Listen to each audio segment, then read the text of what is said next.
যখন আমি ছোট ছিলাম মানে ক্লাস 3-4 পড়তাম, তখন আমাদের গ্রামে তখন তো ফোন টিভি ছিল না। তো আমাদের গ্রামে টোটাল 2টো টিভি ছিল, ঠিক আছে? এবার 2টো টিভি যাদের ছিল তাদের বাড়ির ডিস্টেন্স ছিল প্রায় 4 কিলোমিটার মতো। তো মা যখন সকাল সকাল ডাকবে আমরা কিন্তু সকালে উঠেও পড়তাম, মানে 3টে 3:30 দিকে উঠে দিত।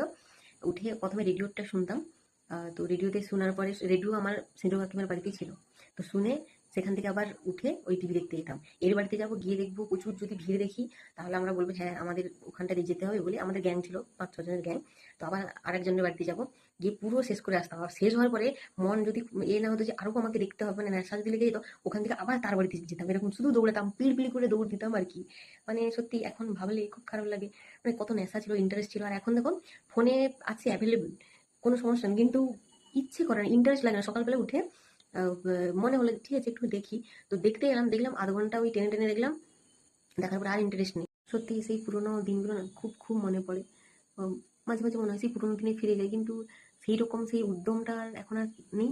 আর সেই লাইফে তো ফিরে যাওয়াও সম্ভব না। যদি পসিবল হতো সত্যি, মানে